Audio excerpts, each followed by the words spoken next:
Hello, fellow hair artists. It's time to talk hair, beauty, and the business behind it all. I'm Kitty Youngquist, your host of Beyond the Shears and the 406, and I am here today with my right-hand lady, Jennie. Hi. Hello.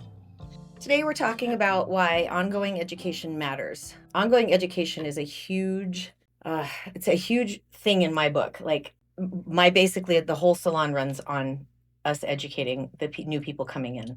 And if we don't have education and you haven't gone to a class, I'm concerned as a hairstylist because trends in the industry are always shifting. It doesn't matter whether it's haircuts, colors, styling techniques.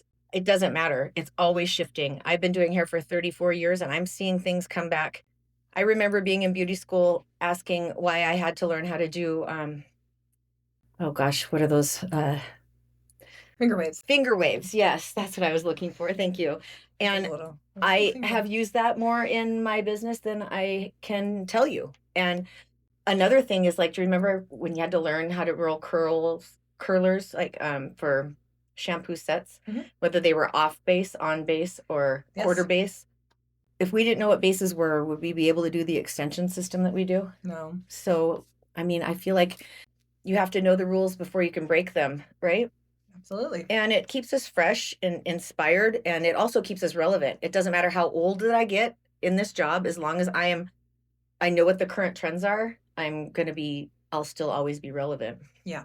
Do you have a story? I have one, if you don't, about a class that you took that kind of changed your life a little bit?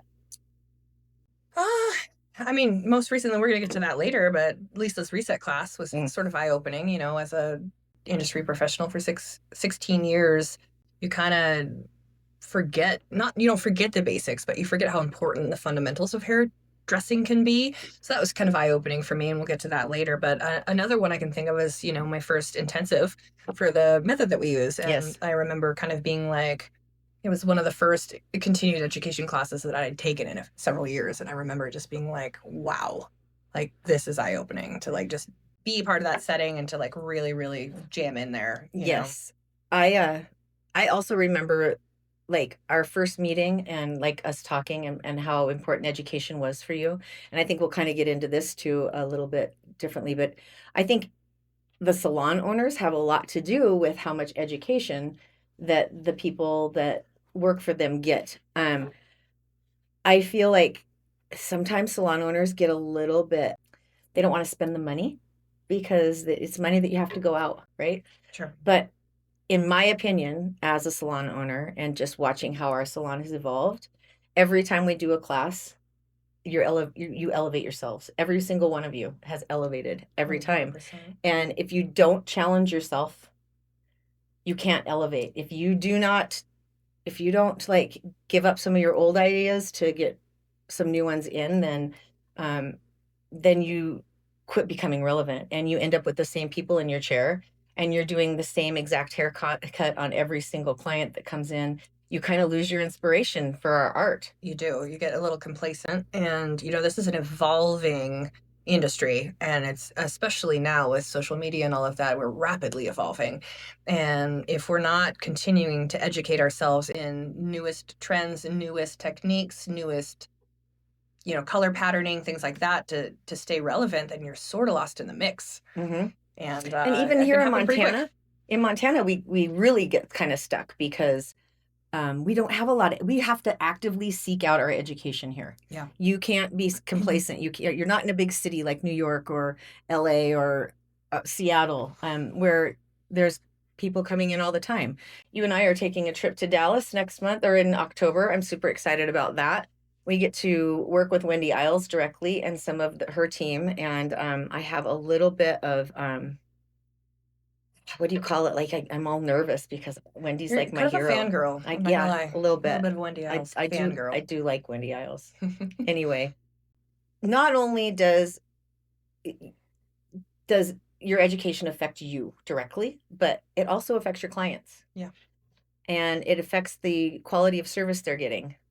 I feel like a well-educated stylist is going to do a consultation so much differently than somebody who's a little greener and doesn't really know what they're doing. You know what questions to ask. You you've learned some things, through experience. But what can a guest expect out of an artist who is educated versus one that's not? Well, the more educated someone is, and this kind of goes back to the class that we just took with Lisa. We've got some girls that took it that have been in industry for a long time, 20 Mhm. years, 30 years, 16 years. And then we have a couple of our new gals that were in it. And the more you understand the fundamentals of hairdressing, the better you are going to be understanding how to lead a consultation. So if you're understanding head shape and you're understanding, you're looking at an inspiration picture and then you're understanding what you're actually going to do on that client to make that look the same, or how to talk to them, or how to, well, maybe if we do this, but we take it a little differently here. And, but then you know how to execute that in over directing or whatever it may be, then you're gonna be able to ask the important questions to your client to best deliver the haircut that they're gonna want and love. Or any service, actually, Correct. color, Yeah. or any service. So for me, how I would answer that question is, I remember when I learned that I'm in the driver's seat with my clients.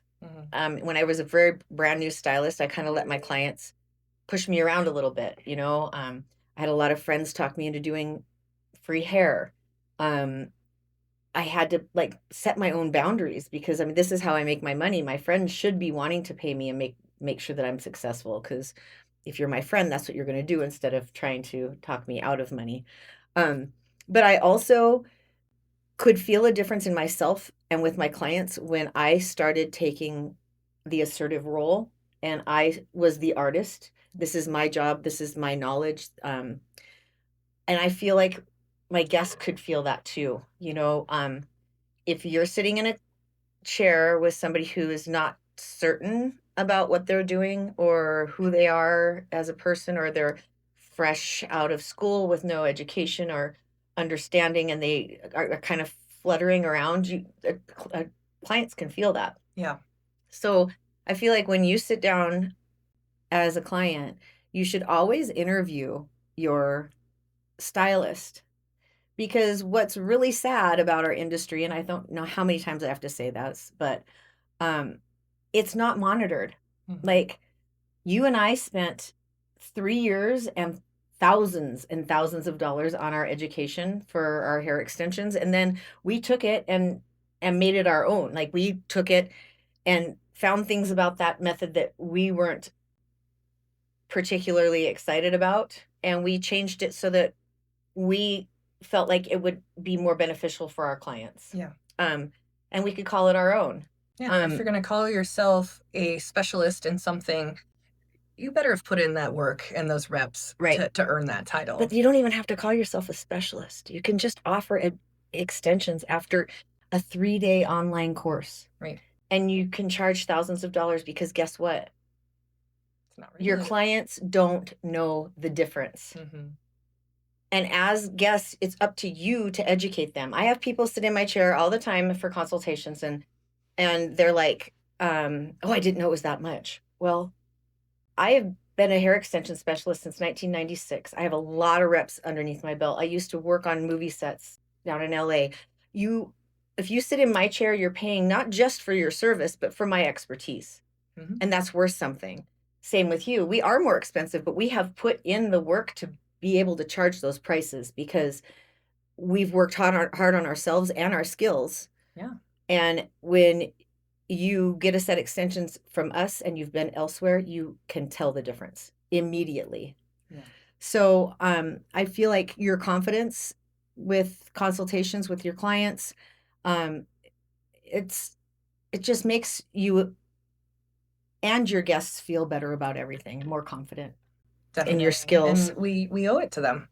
They are paying a lot of money, to have some, to have the outcome that they want, and we owe it to them to be as educated as possible, not only for comfort, scalp health, all of that stuff, but it is an investment, and we're doing ourselves a disservice if we're not educated as well as we can be. Yeah. If we don't, that, but I guess my point on this is that guests don't know You know what I mean? They Mhm. don't know the difference between what we did for education and what people who do Babe did for education. Right. We both do extensions. So what's the difference between ours? Mm-hmm. And for me, as you well know, our quality is what stands us apart, not just the quality of our hair, but the quality of our work. And it is my mission in life to help people who struggle with their hair because I've struggled with my hair my whole life. Same. Not only that, but because my hair is so fine and fragile, as well as yours, I don't have the luxury of wearing crappy extensions because if I pull my hair out, I will have no hair. Mm-hmm. I won't be able to continue to wear extensions because my hair is that fine. And if I lose some of it, I'll literally just not have any hair. It's hugely important for us to make sure that your natural hair stays healthy underneath the extensions. Some extension artists don't worry about that because that makes you have to wear extensions, Mm-hmm. right? So they're kind of guaranteeing their job by making your hair shitty, Right. which is not at all right. I also feel like the culture that we're building here at Fabrik and Mirror Mirror is super important. And I love feeling super close to my team. And I feel like when you do education with the people that you work with, it also brings you closer. 100%. And it also sets a standard for the salon. Mm-hmm. And that bleeds into our clients. Our clients know that we're heavily educated, not only, as individuals, but then as a team. We have quarterly education, we have mandatory education, we're constantly having people come in and show us new things, and that keeps us relevant, it keeps us tippy top, and that really does ensure that the community and our guests know that they're going to get a good cut or a good color or whatever the service may be from anyone here. Mm-hmm. Exactly. You're in good hands with no matter who you go to. Who you go to. I also would like you to share a little bit about how you have been at, we don't have to name names, but how you've been at another salon and you've been raring to up your game a little bit, and how it feels to have a salon owner like that versus like what I am. Right.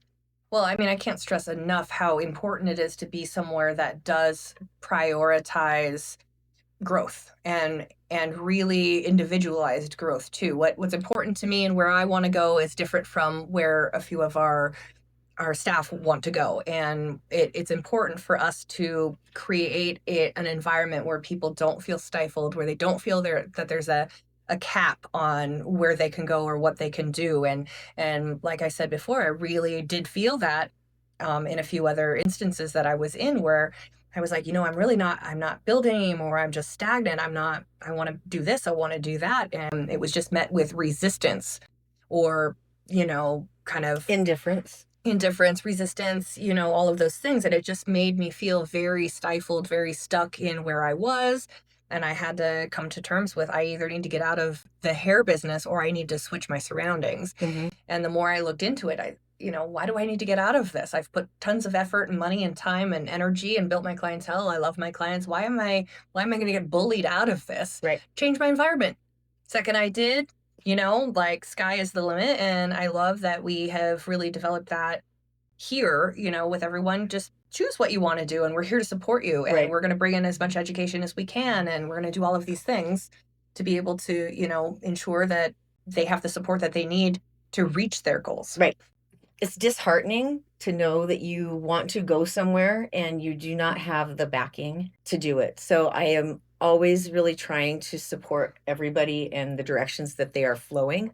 I don't like to put people in a situation where I have this spot that I need to fill. Somebody's coming in. I'm just going to put you in that spot because you might not be the right person for that spot, right? Mm-hmm. I also feel like it helps me to guarantee that my staff is going to want to stay because they feel supported, they feel valued, they feel creative. Yep, they get to do what they want to do and make the money they want to make. And especially in a commission setting, I feel like that can be a little rare. Whereas we all know booth renters can do whatever they want. We do have a mixed team here. We have some booth renters, some commission staff. But, in a commission setting, a lot of times it feels very controlled. So a lot of times people are weary to get into a commission setting because they're like, well, then I'm just going to be managed the whole time. Right. Whereas yes, we have parameters. Yes, we have, we do have some education that is mandatory, all of these things, but we allow people to spread their wings and to do the things that they want to do that make them happy and Right. healthy and well adjusted within their career here at Fabrik. That's what I'm trying to create. Right. Also, I don't like being controlled. No artist really does, I don't think. No. So I've really worked hard to try to make our commission team be able to feel like they're booth runners. Right. I don't want them to feel like they have to, if you don't have a client, go and do what you need to do and just be on call. Put it on your books. I don't want you to feel like I'm chaining you to your chair. I want you to want to be here.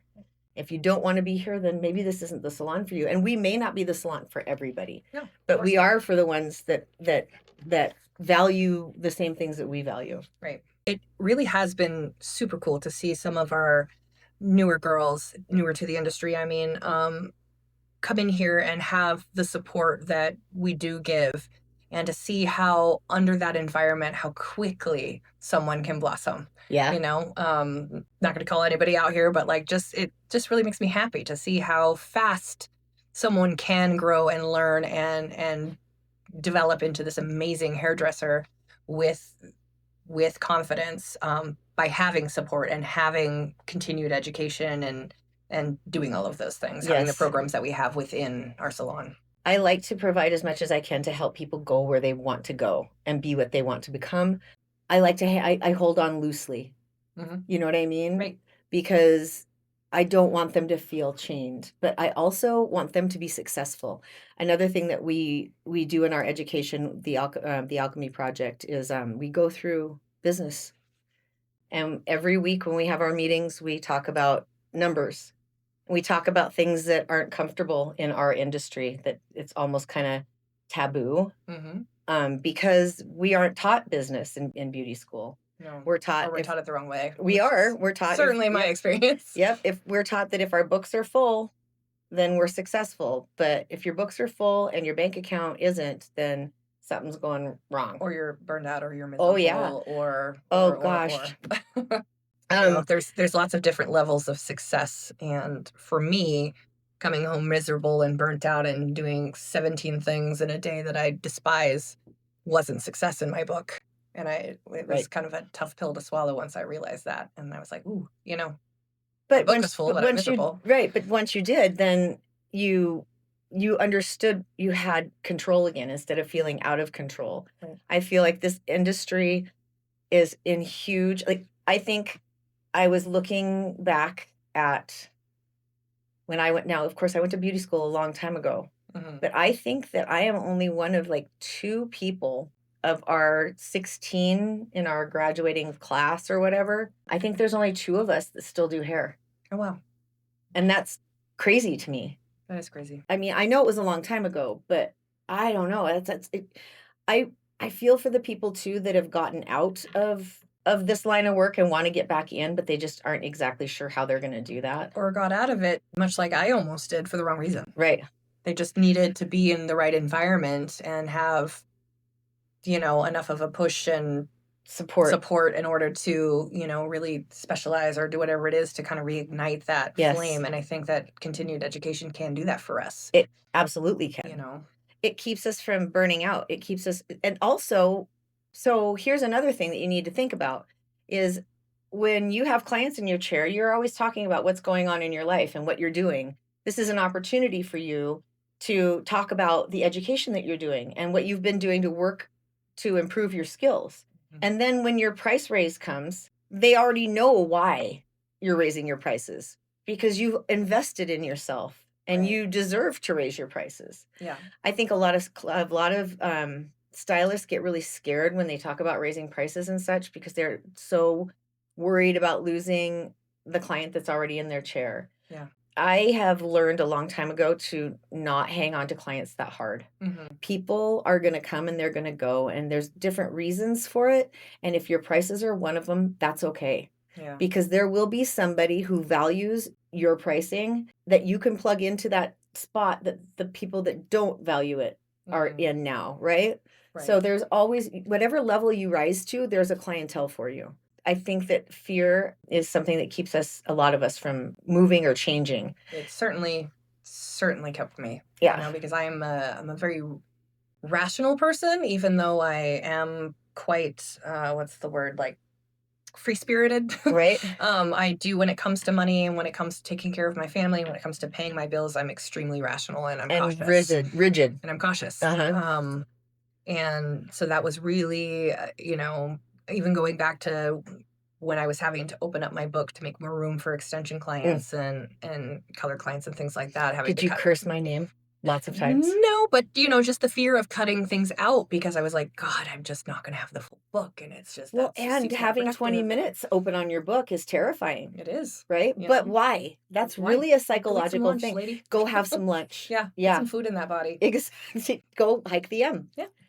There's lots of things that you can do. Your books do not have to be full, and you do not have to not pee for 14 hours or eat standing up, or you're allowed to be a human being, not a robot. So remember that. And you're filling up your books with the things that bring you joy and make you, not just make you the most money, but make you feel happy and fulfilled. You're going to leave feeling a lot more successful than you did if you did. But money is important too. It really is important. Yes. Which is why a lot of us are afraid to let go. Right. Because we don't want that dip. Right. You know, and you're going to have a little bit of a dip, but it's not very much, because you'd be surprised how little the dip is, though. Right. That's what I was going to say. So I want you, just going back to you, can you tell our listeners what it's like to be in a salon that values growth versus one that does not? Yeah, just going back to, my other situation where I was feeling very stifled and any ideas I had were poo-pooed or just tossed to the side or whatever it may be. And that made me feel stagnant. There was no growth to be had. So I figured out, after several years, I was like, wow, I'm spinning my wheels here. There is no growth. Like, I have reached the ceiling and I am stuck in this corner and I'm drowning. Right. It's just, there's no way to burst through the ceiling. And then I switched up my environment into a place where there is no ceiling. The sky is the limit. We can do what we want. We can become who we want to become. And that is huge for creative minds, to not have that stifle going on. Yes. Because how no matter what you do or which way you bob or which way you weave, you're going to end up at that same spot. You're just going to. It's like paddling on one side of a kayak. Yeah. It's like being in a tumbler. You're like, oh. Yeah. Oh, I got it. I don't got it. I got it. I don't got it. Keep hitting that ceiling and you're just tossed right back down to the beginning, just trying to get back up. And when there's growth and continued education and support and all of that, we as individuals get to decide what we want to be. And for me, a hair loss specialist was it. So extensions were the first part of that. Now I'm branching out into other things. I really want to overall be able to help everyone who comes in with hair loss issues, right? That's my passion. Hint, hint. We're starting maybe doing some mesh integration soon. Just keep your ears open. Integration as well. Yes.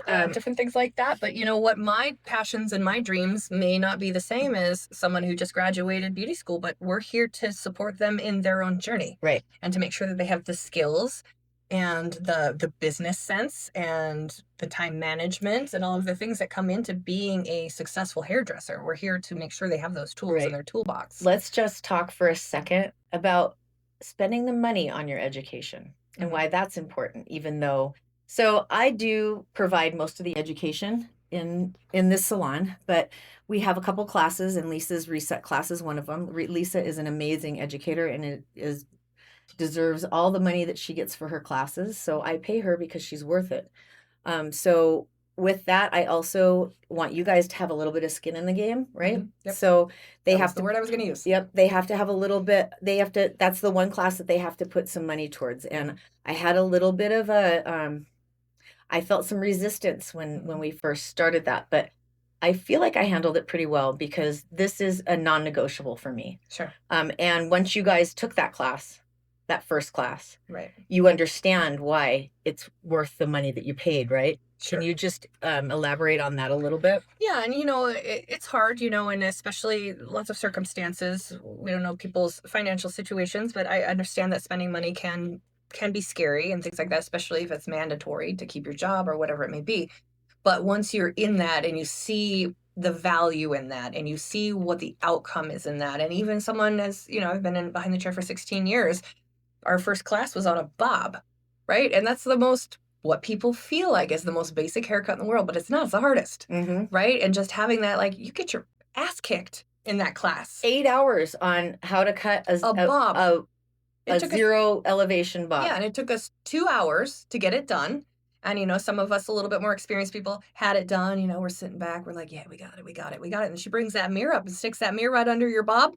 Oh, Betty. Yeah, she does it right from the underneath. So it's like, oh, buddy. Let's say the mirror's flipped right side up, so it's looking at the ceiling. Yeah. And she sticks it underneath your bob, and you can see all of the lanes and all the things you did wrong. Yep.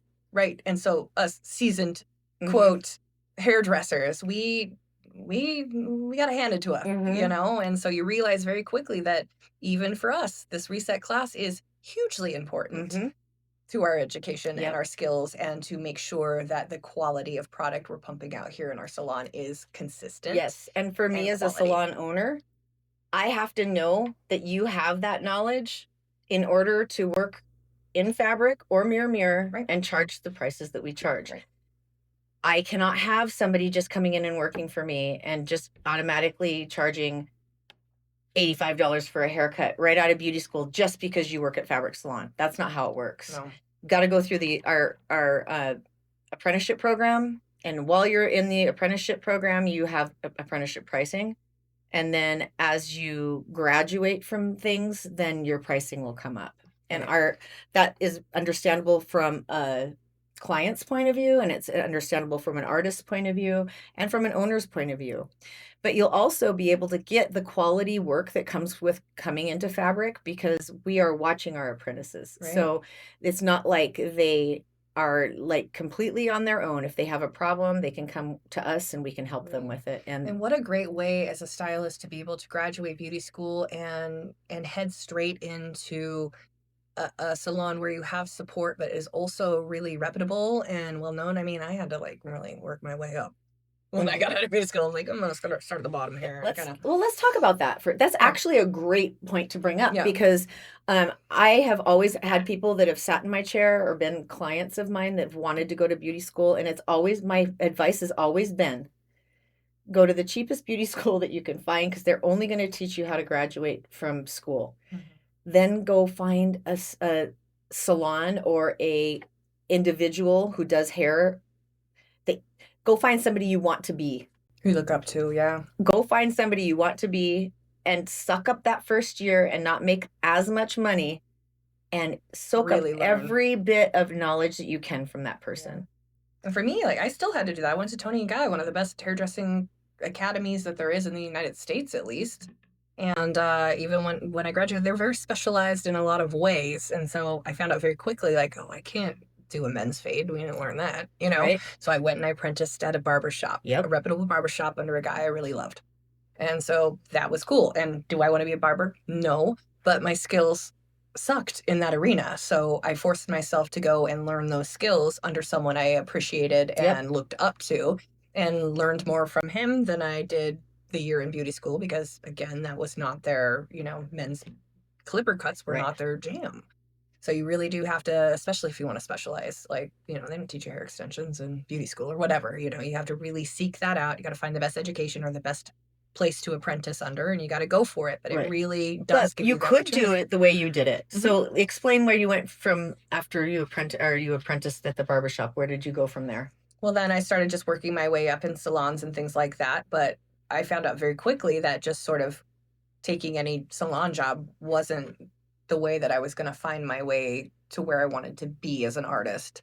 So I had to find where my skills were lacking, find people to educate me on that, apprentice under them, do whatever I had to do. So you basically were self-educating.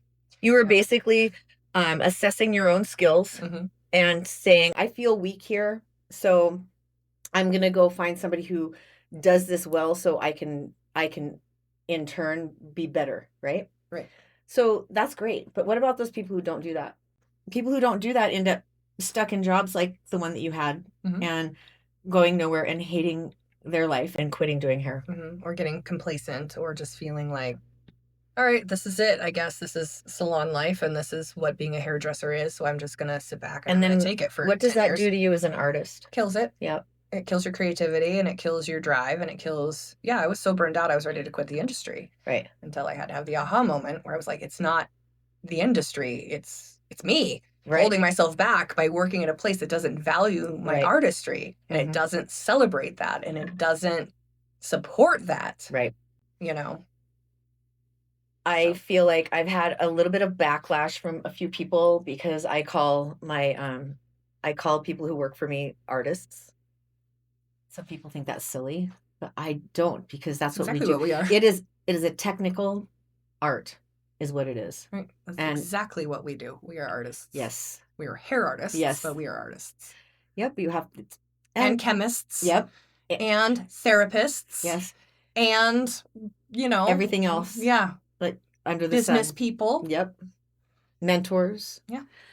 There's several ways that you can get education and glean education without having to pay a lot of money for it. The best educations are going to be ones that you spend money on. I'm telling you, people who charge for their education usually have their shit together and they are usually worth it. I would definitely look into people before you buy their education. I've bought a couple things on Instagram from people that I'm like, why the fuck did I do this? Yeah. But I'm sorry, excuse my French. But research them, do a deep dive, and usually people that are charging are worth it. People who are giving it away, some of them are doing that because they're trying to make their mark in this world, but really you have to value yourself before anybody else values you. Remember, when you are wanting that, you're doing this education so that maybe you can charge more money to your clients. So you have to put in the effort to make yourself better, right? Yeah. You get out what you put in this industry. You really, really, really do. I feel like that lyric is my favorite lyric in the whole world from Kid Rock, because I know you love Kid Rock. I know you don't, but I don't really love him either, but I really like, he's got a lyric that says, you get what you put in, and people get what they deserve. Yeah. And I 100% believe that in everything in life, whether it's your business, your body, your being, or your balance. Mm-hmm. If you are not putting in as much effort as Chad is at home into your marriage, say you were working so hard that you're just so burnt out at work, you come home and you're nothing. You don't have time for your husband, you don't have time for your kids. But Chad is putting all of the effort into you. He's like, babe, I drew you a bath and I did this. And I'm not saying he does this, but if this was the scenario, right? I got dinner cooked, I made the bed. And you're like, so what? Mm-hmm. How long do you think he's going to do that? He's not. Right. So you have to put in the effort that you want people to put in for you. Right. You have to be willing to do all of the things that you want in return. A young person approached me a few years back, and they said, I really, thought about being a hairdresser, but then my mom said that hairdressers don't make any money. Oh. And I said, okay, well, let's talk about that for a second. My initial instinct was to be like, who is this person? Mm-hmm. But, I started thinking about that, and I'm like, okay, I guess from the outside, you really could view a hairdresser as someone who doesn't make very much money. Mm-hmm. Or is it very smart? Right. And then I started thinking, and I'm like, well, I have been in jobs where, as a hairdresser, where I did not make much money, but why? And then I started breaking that down, and I'm like, okay, well, location, quality of salon, skill level at the time. But it all really basically boiled down to, that was probably one of my most complacent times in my career, where I was just settling for where I was working and I wasn't really, doing anything for myself to bust out of that mold. Mm-hmm. And then once I started doing that, I kind of found my niche. I was like, no, I'm going to get the best education in this. I'm going to really, really become a master at this, was when I really realized that the sky is the limit financially as well. Right. Right. And so now I'm making more money than I've ever made in my entire life. And now I love to tell that young person, like, no, you get out what you put in. Mm-hmm. If you're going to go work at, some chop shop for the rest of your life, and you're just going to be doing turn and burn haircuts for $12 a piece, and you're burned out and you hate it and you're not really doing anything, then yeah, you're probably not going to make that much money. Right. But if you specialize in something, you're good at it, you put in the work, you put in the education, you draw in the clients, you have a good retention, you're really good at social media marketing and stuff like that, you can make some serious cash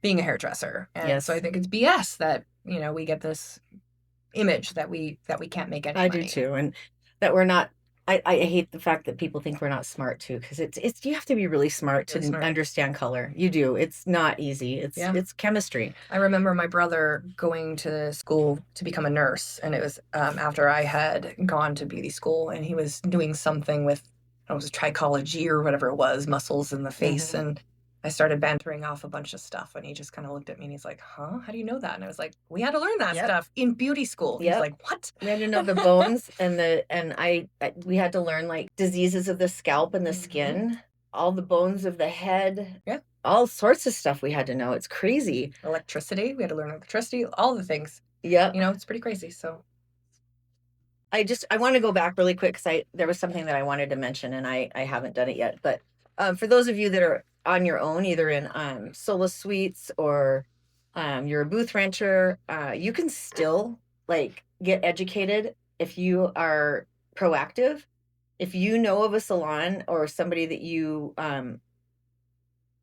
look up to, you can just go talk to them and ask them if you can shadow. Most hairstylists don't mind having a shadow. Right. And I know for us, when we offer classes and stuff like that, we invite outside people. Yes. From that don't belong to our salon. Right. So if you're booth renting somewhere or you own your own salon, solo salon or anything like that, and you are really craving education, email us. Yes. We'll get you on the list and come and join us for these classes. There's no reason you can't. Our email is podcast@fabricsalon.com, and that's Fabrik with a K.